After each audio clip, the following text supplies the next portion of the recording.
all know that it's a good thing, it's a good fertilizer. When it stays on the land and doesn't go through to the groundwater and through the drainage tiles, so not oversaturating the land. When it comes to CAFOs, we're not regulating what they can put in each field right now. So they oversaturate these fields. They have tile drainage at the bottom that a lot of the waste or the nutrients can get through, especially dissolved phosphorus. And they also have the issue of applying to frozen and snow-covered ground, which of course melts off. And so this is just explaining the reality of what they do with the waste on frozen and snow-covered ground. So when they apply it generally, because we have these winters that are freezing, freezing, thawing, it'll freeze. As soon as it thaws, so in early spring often, it all runs off and ends up in our waterways. Many of the states that surround us, that also have a lot of CAFOs and have winter like we do not allow this practice, but we still do.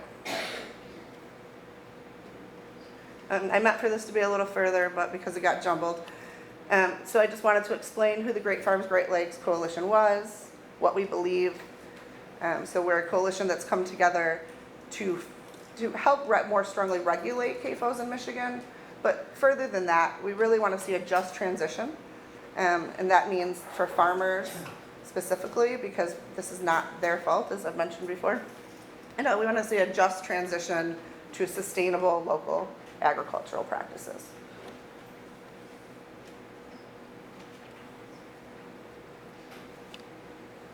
And so there's some immediate solutions: banning the application of manure and waste on frozen and snow-covered ground, requiring sufficient storage and better waste management practices of these facilities.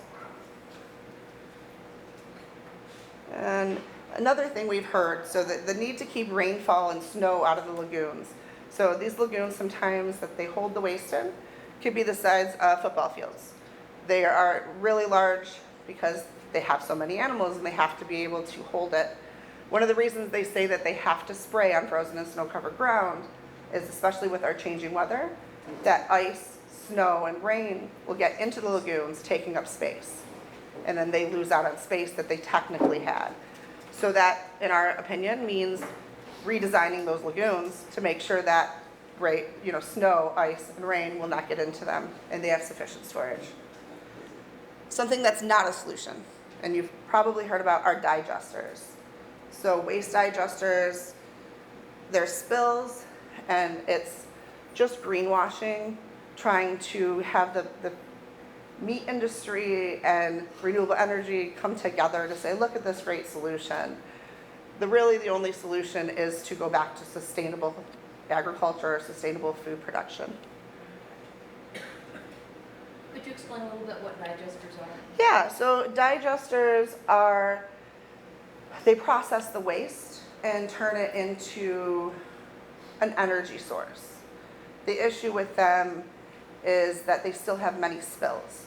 So that's the biggest issue. And so we just seen an issue in Berry County where they had a spill not long ago that was related to a digester. So it's a way to go. We have all this waste and you're saying we have to do something with it. This is something we can do with it, instead of figuring out a way to not have so much waste in one facility. One CAFO or factory farm creates the same amount of waste as a small town of people would, right? So when we look at it that way, that small town of people, their waste is, it's treated. It's not just sent to fields untreated to be applied. And that's what's happening to this waste currently. So they're saying we can take that waste and turn it into a fuel, but that just props up this unsustainable system. I hope that answered. If it didn't, I can share more information if it would help on digesters. One thing we really want to do is, it's connected to the internet now, is make sure to be a voice to say this is not a solution, because we don't want anything propping up this unsustainable system of agriculture. And so long-term solutions, like I said, we support a just transition away from industrial agriculture.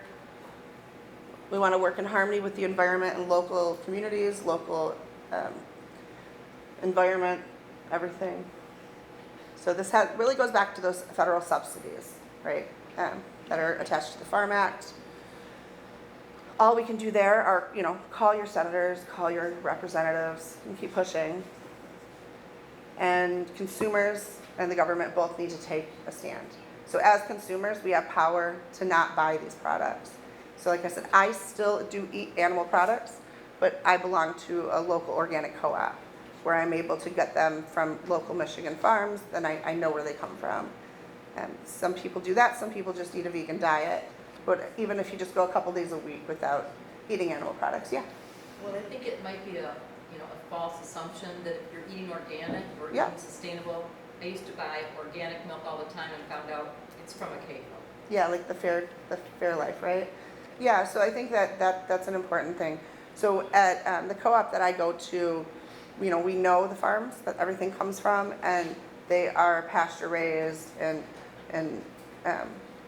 the chickens are free range and they're grass fed, and so that's where we get our dairy from. But not everybody has those options, right? And so that's really where it comes back to the subsidies. So I am privileged enough to be able to drive down the farm and get eggs from a lady I know, and get these products from farmers that I know. But especially in inner cities, people don't have those options. And so I think that's where our voices and calling our representatives is so important. All right, so I said I would give you a snapshot of your big watershed. So let's see, Northeast Lake Michigan watershed. There are 34 facilities within this big watershed. That's over 35,000 dairy cows, over 90,000 swine or hogs, over 140,000 turkeys. But if you look down there at the bottom, that's the number of gallons of waste per year in your big watershed here. And so that's the really big problem we are talking about. If you have one CAFO, but you have to take into consideration the others. And that is something we're asking Eagle to do. And hopefully they seem receptive. And so we talked a lot about the Flower Creek. Clemens Food Group is a pork processing plant. The reason that matters is because we're expecting upwards of 100 new swine CAFOs to come into the state of Michigan to supply pork for processing at that plant. They're currently, I think, at 40% capacity. So that's the big issue right there.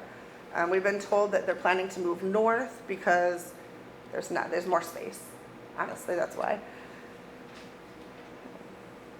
Right now we are 14th in the country for pork production. So their plan is to move that up. We went through that, that's been changed. So I hope this is the updated number. We're urging the governor to use her power to do an executive action to ban the application of waste on frozen and snow-covered ground. That big ask that we've been trying to get through the legislature. We have some great representatives that want that, but unfortunately the political will is just not there on the other side of the aisle right now. So Governor Whitmer does have the power to do this. So if you want to take that number down, I know there is the constituent number. This is just going to direct you there. This is our way of being able to track how many people are calling specifically on the SnowFro ask.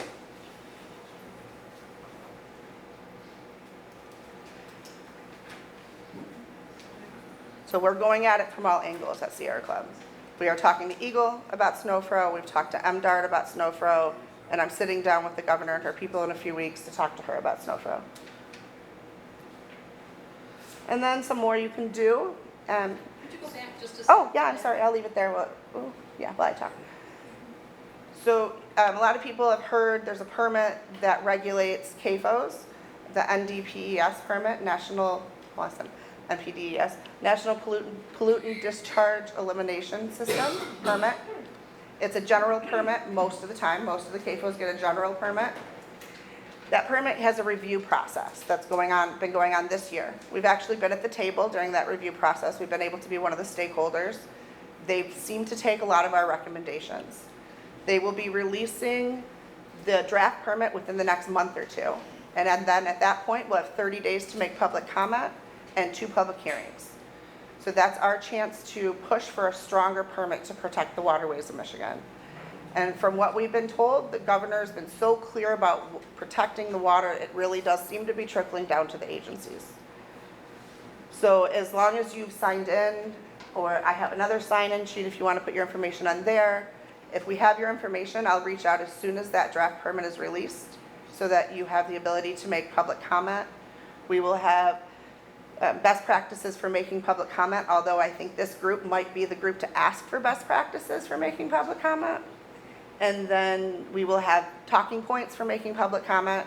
We will be making our own public comment that groups can sign on to as well. Unfortunately, I do not know where those meetings will be held. We were told opposite ends of the state. So if it's like the former administration, that could be some little small nowhere town. We'll see what it turns out.